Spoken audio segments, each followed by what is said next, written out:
तो हेलो दोस्तों, तो कैसे हैं आप सभी। आज हम लेके आ गए हैं आपके लिए ब्लैक क्लोवर का एक और न्यू एपिसोड। तो चलिए शुरू करते हैं। लास्ट एपिसोड में हमने देखा था कि कैप्टन वर्मिलियन दुश्मन के बनाए हुए ट्रैप में फंस जाते हैं और यहाँ यूनो विंड स्पिरिट के स्पेल की पावर को यूज करके उस स्विच पर हमला कर देता है। और यहाँ हम देखते हैं चामी उस शेफ के बनाए हुए खाने को बहुत इंजॉय कर रही होती है। तब उस शेफ के हेल्पर सोच रहे होते हैं यहाँ पर पूरी कैपिटल खतरे में पड़ी है और इन्हें खाने की पड़ी है। और तभी हम देखते हैं यूनो के हमले की वजह से वो विच दीवार तोड़ के अंदर आ जाती है। तब वो विच सोचती है मेरे अंदर से मैजिक खत्म हो रहा है, तो मुझे अब इस लड़की से मैजिक छीनना होगा। और तब वो चामी की तरफ बढ़ने लगती है, पर चामी को लगता है कि वो उसके खाने को खाने आ रही है। और यहाँ यूनो विच को ढूंढ रहा होता है। और यहाँ हम देखते हैं चामी अपने पावर से उस विच को दूर फेंक देती है और कहती है तुम चाहे जो मर्जी हो पर मेरे खाने की तरफ कोई नहीं आ सकता। और तब हम देखते हैं जैसे ही उस स्विच को पकड़ लिया जाता है तब सबसे छीना हुआ मैजिक उनके पास वापस आ जाता है। और यहाँ हम देखते हैं जैसे ही चामी बिल्डिंग से नीचे गिरने लगती है यूनो आकर उसे बचा लेता है और सोचता है क्या ये एक बच्ची है और वो मैजिक क्या इसका था। और अगर उसने ब्लैक बुल्स की रोब पहनी है तो इसका मतलब वो मैजिक इसी का था। और तब यूनो चामी को इसका खाना वापस देता है। और तब चामी सोचती है ये तो मेरा मील सेविंग प्रिंस है और यूनो को देखकर शर्माने लगती है। और हम देखते हैं यूनो ने बहुत ज्यादा मैजिक को यूज कर लिया होता है जिसकी वजह से वो बेहोश हो जाती है, पर चामी मैजिक से उसे गिरने से बचा लेती है। और तब यहाँ लियोफोल्ड रेडिस से अपने भाई के बारे में पूछ रहा होता है।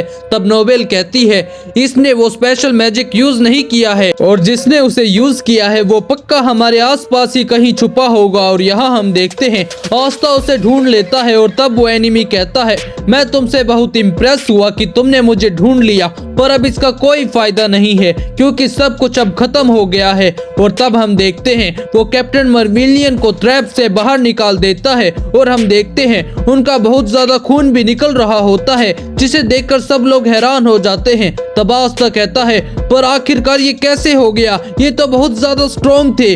और तब यहाँ लियोफोल्ड अपने भाई के साथ बिताए हुए पलों को याद कर रहा होता है और कहता है ये नहीं हो सकता, मेरा भाई कभी नहीं हार सकता। तब नोबेल कहती है इनकी ग्रीम वॉर अभी भी ठीक है, मतलब कि ये अभी भी जिंदा है, तो हमें बस इनकी ब्लीडिंग को रोकना होगा। काश मिमोसा यहाँ होती। तब नोबेल देखती है कैप्टन वर्मिलियन की ग्रीम वॉर धीरे धीरे गायब होने लगती है। और तब वो लियोफोल्ड को होश में आने के लिए कहती है और तब रेडिस लियोफोल्ड को दूर फेंक देता है। और तब वो कैप्टन वर्मिलियन की तरफ बढ़ने लगता है। और तब दूसरा पर्सन कहता है तुम्हारा मिशन खत्म हो चुका है, तो बाकी मैजिक नाइट्स के आने से पहले हमें यहाँ से गायब होना होगा। तब आस्था कहता है तुम ऐसे नहीं जा सकते। तब रेडिस कहता है चिंता मत करो, मैं तुम्हें मारने वापस जरूर आऊंगा।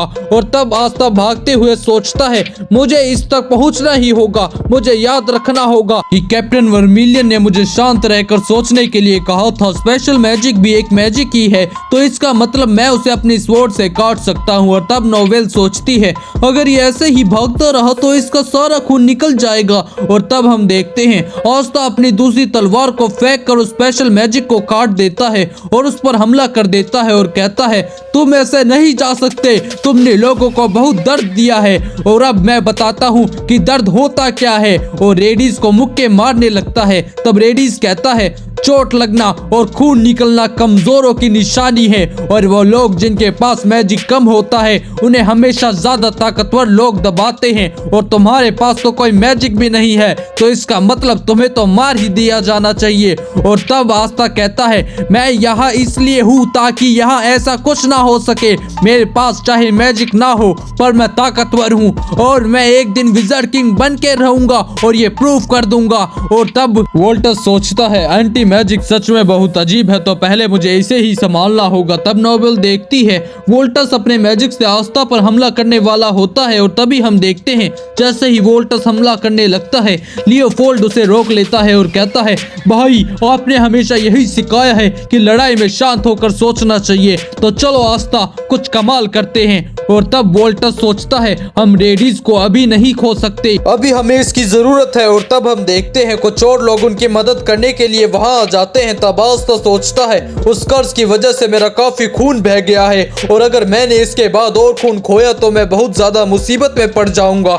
और तब हम देखते हैं आस्ता अपनी तलवारों से अपने जख्मों पर कट लगाता है जिससे उसकी ब्लीडिंग रुक जाती है। तब रेडी सोचता है क्या ये पागल है, क्या इसने सच में अपने आप को ब्लेड से इसलिए मारा ताकि ये कर्ज से बच सके। तब आस्ता कहता है मैंने बचपन से ही अलग अलग बैटल लड़ी है तो इसलिए तुम चाहे जितने मर्जी हो मैं फिर भी तुम लोगों को हरा दूंगा, तो चलो फिर अब स्टार्ट करते हैं। और तब हम देखते हैं क्लोवर किंगडम के जादूगर लोगों की मदद कर रहे होते हैं और यहाँ हम देखते हैं वो सारे एनिमीज आस्ता पर हमला कर देते हैं और हम देखते हैं आस्ता अपनी तलवार से उनके मैजिक को काटने लगता है और तब उसे कैप्टन वर्मिलियन की बात याद आती है जिन्होंने उसे लड़ाई में शांत रहने के लिए कहा था।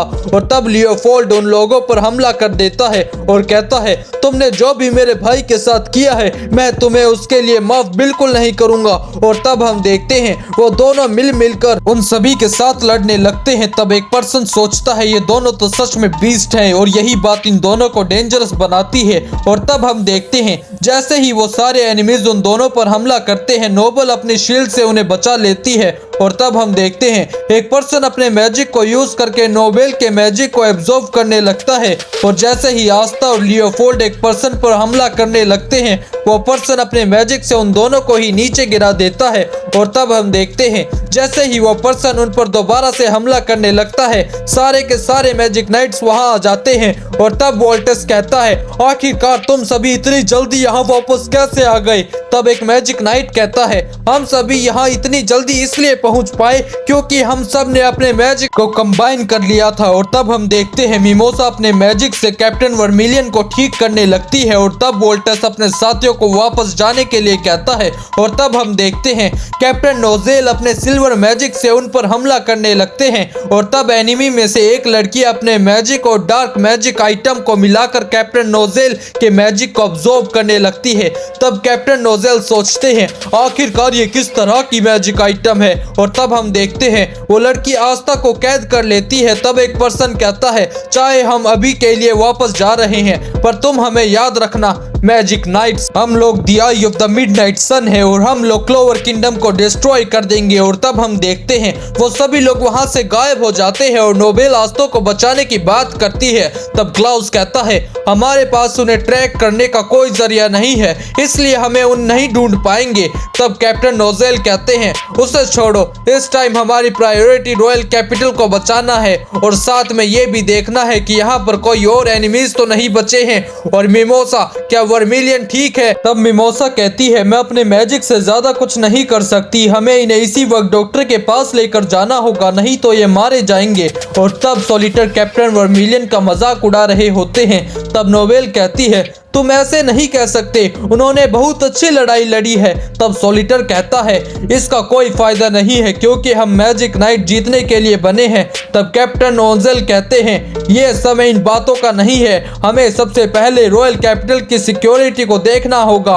और तब सभी लोग अपनी अपनी ड्यूटीज को निभाने लगते हैं। और तब यहाँ एक पर्सन रेडीज से कहता है तुम्हारी वजह से हमें ये सब कुछ झेलना पड़ा है, चाहे मास्टर तुम्हें पसंद करते हो पर इसका गलत फायदा मत उठाओ। और आखिर में तुम्हें ऐसा कैसे लगता है कि तुम एक कैप्टन को अकेले हरा सकते हो, और अगर तुम प्लान के अकॉर्डिंगली काम करते तो चीजें और भी ज्यादा आसान हो जाती। तब रेडीज कहता है मैं तो बस अपने टॉय के साथ खेल रहा था तो तुम्हें इससे कोई परेशानी नहीं होनी चाहिए। तब एक लड़की कहती है मैंने तो सुना है कि कैथरीन भी पकड़ी गई है। और तब वोल्टेस कहता है तुम ध्यान से सुनो सैली, ये लड़का हमारे साथ आगे नहीं जा सकता तो इसे यही मार डालो। और तब सैली कहती है क्या तुम मजाक कर रहे हो, ये लड़का एंटिक मैजिक यूज करता है तो इसलिए मैं इसे अपनी रिसर्च में यूज करूंगी। तब एक पर्सन कहता है सिर्फ वही लोग अंदर आ सकते हैं जिसे मास्टर अलाउ करते हैं तो इसलिए इसे मास्टर के आने से पहले ही मार डालो। तब आस्था सोचता है ये तो बहुत बुरी बात है, मैं तो दुश्मन के हाथों पकड़ा गया हूँ। और तब सैली कहती है अच्छा हुआ तुम उठ गए, तुम्हें मेरी मदद करनी होगी ताकि मैं इन्हें कन्विंस कर सकूं और उसके बाद मैं तुम्हें काट कर तुम्हारे सारे अंदर की चीजों की जांच करूंगी। तब आस्था सोचता है आखिरकार मैं क्या करूं, ऐसे तो मैं यहाँ मारा जाऊंगा। तब हम देखते हैं विजर्ड किंग वहां आ जाते हैं जिन्हें देखकर सब लोग चौंक जाते हैं और तब वो लोग जैसे ही विज़र्ड किंग पर हमला करने लगते हैं, विज़र्ड किंग उन्हें रोक देते हैं और तब विज़र्ड किंग कहते हैं, तुम ही लोगों ने रॉयल कैपिटल पर हमला किया था ना, तो तुम्हें पता ही होगा कि अगर तुम किसी को मारते हो तो तुम्हें मरने के लिए भी तैयार होना चाहिए। तो चलो फिर मैं तुम्हें एक डील देता हूँ, जो भी पहला पर्सन मेरे सामने सरेंडर करेगा मैं उसे कुछ नहीं कहूँगा। और हम देखते हैं सभी लोग मिलकर विज़र्ड किंग पर हमला कर देते हैं, पर हम देखते हैं उनका कोई भी हमला विज़र्ड किंग को छू भी नहीं पाता। और तब विज़र्ड किंग अपने टाइम मैजिक से सबको कैद कर लेते हैं और तब उन लोगों को एहसास होता है कि वो अपनी बॉडी को हिला भी नहीं पा रहे हैं। तब बादशाह सोचता है इन्होंने तो उन सभी को एक ही बारी में पकड़ लिया, तो इसका मतलब ये है विज़र्ड किंग की पावर। तब विज़र्ड किंग कहते हैं, तुम भी एक दिन विज़र्ड किंग बनना चाहते हो ना, तो मैं तुम्हें एक सलाह दूंगा कि तुम यहाँ की हर चीज पर ध्यान रखना। ये बस एक छोटा सा एग्जाम्पल है उस मैजिक का जिसे तुम्हें सरपास करना है। तब बादशाह सोचता है विज़र्ड किंग पूरे क्लोवर किंगडम में सबसे ज्यादा पावरफुल जादूगर है और मुझे इन्हें सरपास करना है, और मैं तो इनकी पावर देखकर कांपना बंद नहीं कर पा रहा हूँ। और सोचता है आखिरकार मैं ये क्या कर रहा हूँ, मैं इतनी जल्दी हार नहीं मान सकता। तब विज़र्ड किंग कहते हैं, तुम सभी के पास बहुत अच्छा मैजिक है, पर मेरे पास तुम्हारे लिए कुछ क्वेश्चंस है। तो बताओ ये पत्थर जिसमें मोती जड़े हैं ये किस काम के लिए है? मैंने आज से पहले ऐसी चीज कभी नहीं देखी है, तो चलो मुझे जल्दी बताओ। पर मुझे याद आया तुम तो मेरे मैजिक के कारण कुछ बोल ही नहीं सकते, तो चलो फिर हम लोग क्लोवर किंगडम जाकर आराम से बात करेंगे।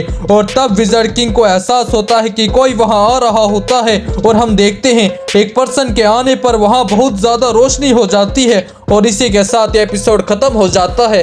तो दोस्तों आपको ये एपिसोड कैसा लगा हमें कमेंट में जरूर बताना। बाकी वीडियो को लाइक कर दो, चैनल को सब्सक्राइब कर दो और कमेंट में नेक्स्ट पार्ट लिख दो।